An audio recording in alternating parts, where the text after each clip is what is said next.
It es una película dirigida por el argentino Andrés Muschietti, que es un remake de la película hecha para televisión originalmente en 1990, basada en la novela bastante extensa de Stephen King. Cuenta la historia de un grupo de preadolescentes que son acosados por un payaso diabólico alienígena que representa todos sus miedos y tienen que combatirlo en el maligno y misterioso pueblo de Derry. La película del 90 constituye casi una obra de culto, principalmente por la actuación de Tim Curry como el diabólico payaso Pennywise, pero es una película muy mala. A nivel de guión tiene diálogos pésimos y tiene bastantes inconsistencias de guión o bastantes cosas que no se conectan entre sí. Los personajes caen bastante en el cliché, no tiene tan pulidas las ideas y parece haber sido la primera versión del guión que no trabajaron demasiado y así llegó a la película. Entonces, basándome en esa versión original y habiendo visto el tráiler de esta nueva versión del 2017 que parecía ser una película de terror genérica, fui a la sala con bastante poca expectativa y me sorprendió gratamente. El proyecto de esta remake de It cayó primero en las manos de Cary Fukunaga, el director de la primera temporada de True Detective, un director excelente que, como hizo en True Detective y en la película para Netflix que dirigió Beasts of No Nation, tenía una visión más centrada a investigar los diablos diarios, los mundanos, los normales, ese vecino que faja a la mujer todos los días, esa persona que vive a 3 cuadras de tu casa que tiene unas intenciones poco sanas con su hija. Todo ese tipo de cosas que quedan ocultas dentro de las apariencias de las residencias comunes y los pueblos comunes donde parece que está todo bien. Y después de unas cuantas discusiones que incluyeron críticas al guión por ser extremadamente violento y morboso y con alto contenido sexual, y además discusiones porque los productores le exigían determinados jumpscares cada 8 minutos, por ejemplo, tratando de llevar la película en una dirección mucho más convencional para simplemente llenar las salas rápidamente, llenarse de guita y ya está, y que la película se olvidara en 2 semanas. Eso llevaron a que Cary Fukunaga se dirigiera y llegara el argentino Muschietti. Como dije, la película me sorprendió gratamente. Creo que, parafraseando a los de Red Letter Media, es una muy buena historia de jóvenes, una muy linda historia de coming of age, esas películas donde los personajes atraviesan una aventura y crecen a un nivel personal con ella, como puede ser Stand By Me o muchísimas películas, que lamentablemente le metieron a prepo payasos asesinos en toda la película y eso es lo más negativo del film. La película construye muy bien sobre su antecesora, rellena unos cuantos huecos en el guión o fortalece unos cuantos vínculos, pero de todas maneras mantiene algunas debilidades. Parafrasea unas cuantas cosas, tiene unos planos de referencia que no aportan a la historia, sino que son más que nada carteles para decirte: ah, ¿te acordás de esto de la película original? Tomá, sentí nostalgia. Hay muchísimos planos, por ejemplo, con la bicicleta, uno de los protagonistas, que tiene un rol importante sobre el final de la primera película, que acá la vemos y tiene varios planos de detalle, pero no juega ningún papel en esta película, quizá lo harán en la segunda parte. La película comienza con la clásica escena inicial, donde Georgie se despide de Bill en su cuarto y se va a la calle en ese día de una tormenta para nada sospechosa, obviamente, ¿no? ¿Qué podía pasar de malo con esa lluvia? Porque los padres no cuidaron y dijeron: che, Georgie, quizás deberías salir otro día, hoy te resfriarás. Bueno, la conclusión es que Georgie sale y conoce a Pennywise y Caput, que acá ya marcan una diferencia. Hay un ligero spoiler, así que si todavía no viste la versión 2017 de It, salta este momento el video. En la película de 1990, la escena entre Georgie y Pennywise se corta antes que Pennywise lo mate a Georgie. Y acá vemos un poquito de más cuando Pennywise lo ataca y queda con un plano sumamente morboso que me parece que no suma, de Georgie con uno de sus brazos arrancados, arrastrándose con el otro por la calle, desangrándose. Me pareció innecesario, que no estaba justificado por la historia. Uno de los primeros minutos de la historia tiene que marcar el registro de la película, dónde puede llegar. Uno no puede hacer una película de que estén 2 horas en una oficina hablando 2 oficinistas sobre café y que de la nada, terminando la película, entre una nave espacial. Tiene que, en las primeras escenas, o en la primera incluso mejor, ya darte algún indicio de que pueden llegar a incluir esas cosas en la historia. Si no, cuando aparece eso decís: pa, esto es un bolazo o esto es demasiado, y el espectador no acompaña tanto en ese sentido. Esto es lo más violento que llega a hacer la película. es innecesario, es morboso, es completamente gratuito. No tenían por qué mostrarte un niño desmembrado arrastrándose por la calle mientras se desangra. Por más que después mostraran cosas violentas, podían ahorrarse ese tratamiento tan gratuito de la violencia. Además que como no llegan a nada más allá ni nada similar a esto en el resto del film, no era necesario llegar tan lejos en esta escena. Otro cambio importante en esta escena es que quitan la aparición del icónico globo rojo y la parte del diálogo en la que Pennywise le dice: todos flotamos aquí abajo, ven y flotarás tú también. Que eso es importante en la película, es solamente una frase pegadiza, media icónica, que no dice tanto, pero es retomado unas cuantas veces en la película original y en esta sobre todo, que acá queda medio rengo porque si no viste la película original no entendés acá a qué hace referencia. En sí es una falla de la película.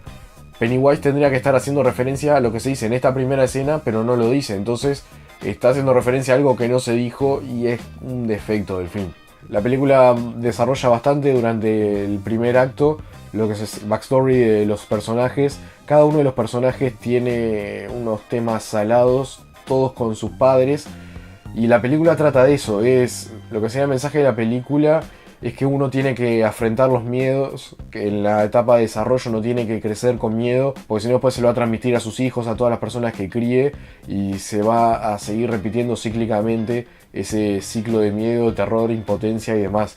Esto está bastante claro por ciertas cosas. A lo largo de la película se repite muchas veces la frase de: oh no, estamos en verano, nosotros tendríamos que estar haciendo otras cosas, no tendríamos que estar aquí, tendríamos que estar divirtiéndonos. Es como una manera de decir: padres, no nos transmitan sus miedos, estamos en nuestra infancia, nuestra adolescencia, tenemos que disfrutar este momento de la vida y no preocuparnos por estas cosas. Esto también tiene que ver con el hecho de que Pennywise ataca cada 27 años, que podría considerarse como una cantidad de años certera entre la edad que tienen estos personajes y la edad en la que van a estar criando sus propios hijos, o sea, la edad en la que están en una oportunidad de transmitirle o no estos miedos en base a lo que sucede aquí. Y también se explica por otras cosas que pasan en la película, que me parece que teniendo este mensaje no es casualidad que dos de los personajes maten a su padre en esta película. Muschietti parece no haber tenido tanta libertad en la película con respecto a los productores, porque tiene ciertas inconsistencias en el tratamiento del terror.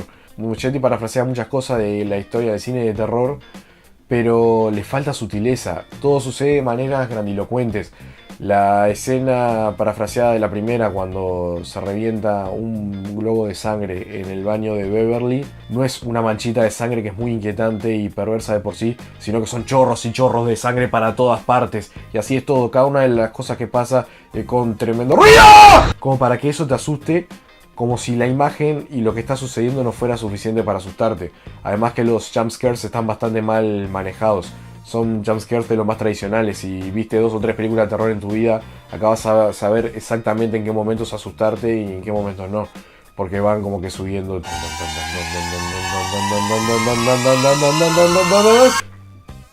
Y ahí salta algo.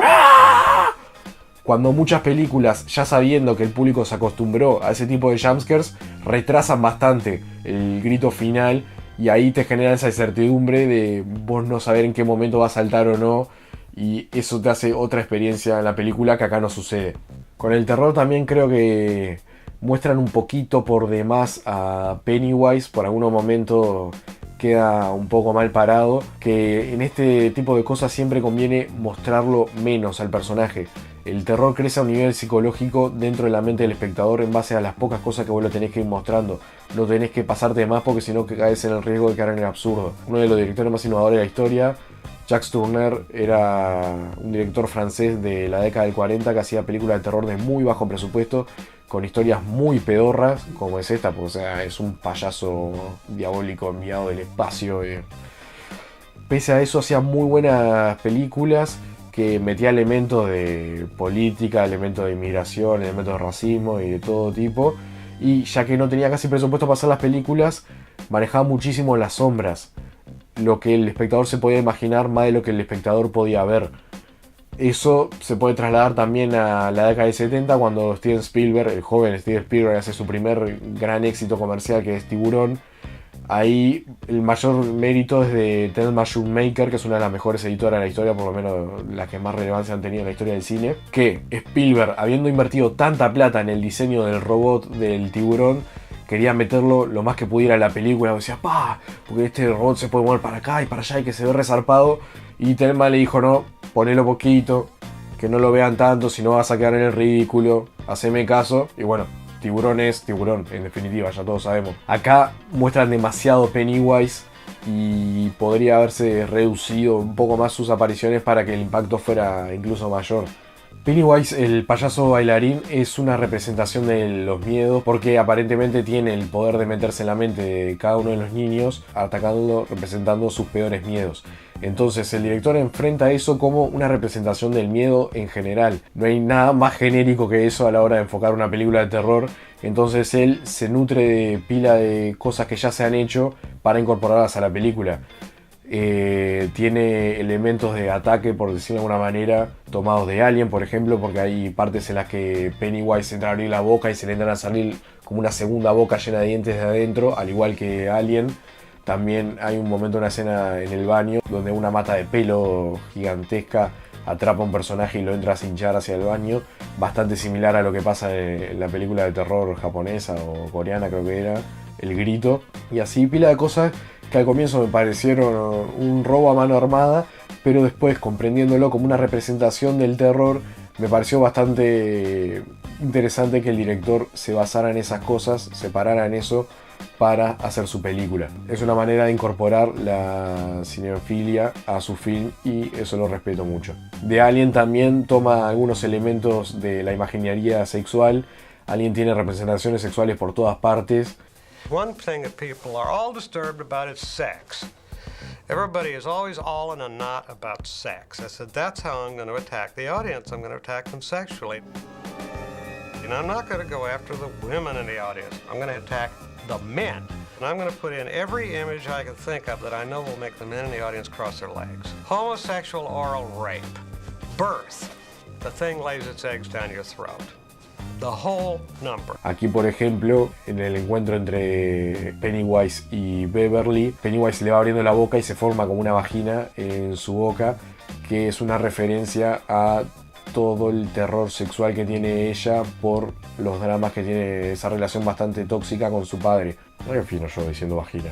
The opening of the alien ship looks like two giant vaginas on a 60-foot set.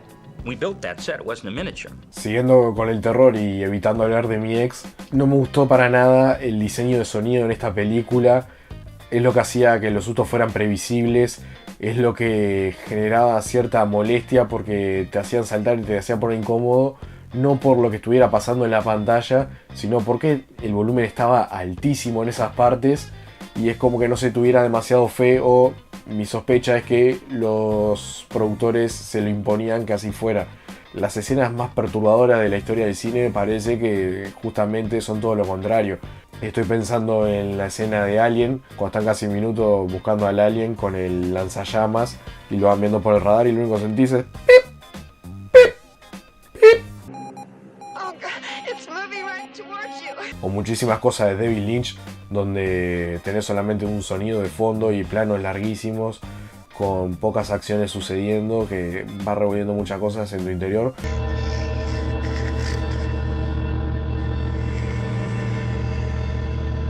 La película mejora muchísimas cosas de la original, las actuaciones son infinitamente mejores, el grupo de los niños actúa muy bien en esta película, actuando de una forma auténtica, natural, son muy carismáticos, los diálogos están muchísimo mejor escritos que la primera. Eso hace que estos personajes, que en algunos casos están al borde del cliché, no se pasen para ese lado, sino que tengan cierta tridimensionalidad. Bill Skarsgård también es bastante bueno como Pennywise, si bien creo que se apoya demasiado en referencias a Heath Ledger haciendo el Guasón en El Caballero de la Noche. También a nivel de guión conectan mucho unas cuantas ideas que estaban bastante laxas en la primera película. La primera película es como que las cosas van sucediendo sin nada que las una. Están en una parte, le va apareciendo el payaso y se asustan y aparece otro que viene huyendo de los matones y de la nada son amigos y van dirigiéndose porque sí a las cañerías y ahí aparece Pennywise y así todo. Y acá vemos que se van trabajando esas cosas. Vemos que Bill piensa que en las tuberías puede encontrar a Georgie.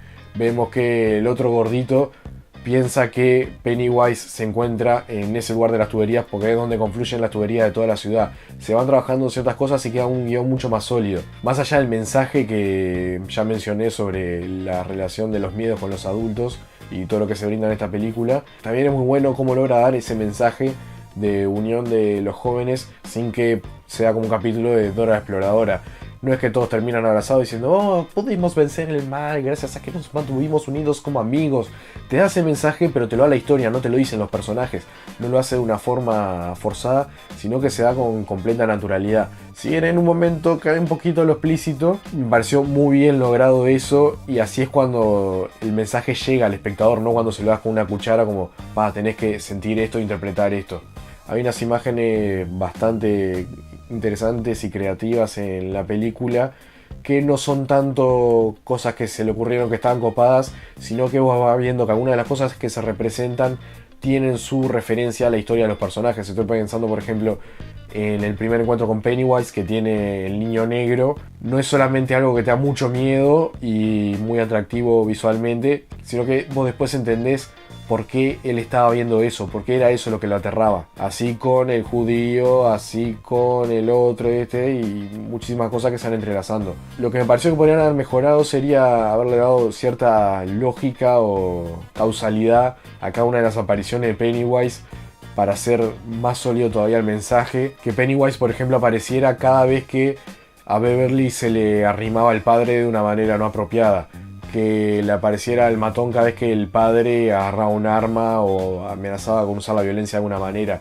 Ese tipo de cosas lo hubieran hecho mucho más sólida la historia, me parece. También me hubiese gustado ver algo que sucede al final una sola vez, repetido a lo largo de la película, o alguna vez más por lo menos en el desarrollo del film, no que sea algo que inventaron solamente al final, que Pennywise adoptara la forma de las personas que aterran a cada uno de esos personajes. Si tal personaje le tiene terror a su padre, ¿por qué Pennywise no puede aparecer en la forma de su padre? ¿Por qué tiene que aparecer como un payaso cuando ese personaje no le tiene miedo a los payasos?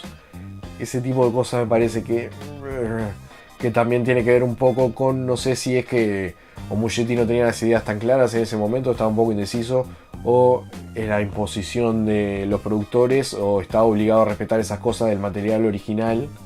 Cualquiera de las opciones pueden ser posibles, me parece, pero creo que podrían haberle dado más fortaleza todavía al villano y a la idea del miedo como el enemigo y no solamente un payaso asesino. O sea, podrían haberse decidido un poco más sobre si enfocar al terror real, como creo que iba a ser Cary Fukunaga en las versiones originales, si bien es una de las personas que firma el guión en el que se basa la película, o un terror ficticio con payasos asesinos que son simplemente payasos asesinos. Si bien es un error grande, la falta de sutileza, que en comparación con eso la primera película es mucho más sutil que esta. También considero otra mejora a nivel de guión el hecho de que dejen por fuera completamente, por lo menos en esta primera parte de la película, todo lo que es el origen de Pennywise y la explicación de dónde viene. Te cuentan lo necesario y no te cuentan la historia de que Pennywise es un alienígena creado por una tortuga intergaláctica, que es un bolazo eso, y estuvieron muy bien al dejarlo por fuera de esta película. En resumen, creo que es una película muy interesante. Es una pena todo el costado mainstream que tiene, de que tiene que saltar cosas a cada rato, y eso se mete en el camino de lo que me parece que era una muy buena película convencional, cerrada sobre sí misma, pero efectiva. Tiene muy buen ritmo la película, tiene muy buenos personajes, va hacia adelante como un camión, tiene bastantes clichés pero lo zafa bastante bien. Remarco de vuelta las actuaciones. Una película en la que no tenía absolutamente nada de fe, y mi calificación final es de 3 nandos y medio. Bueno, muchísimas gracias por haberme acompañado en este nuevo Cinenando. Si te gustó, ya sabes, dale like, suscríbete, compartilo con tu vieja, pasáselo a quien quieras, y nos vemos en la próxima. Muchísimas gracias.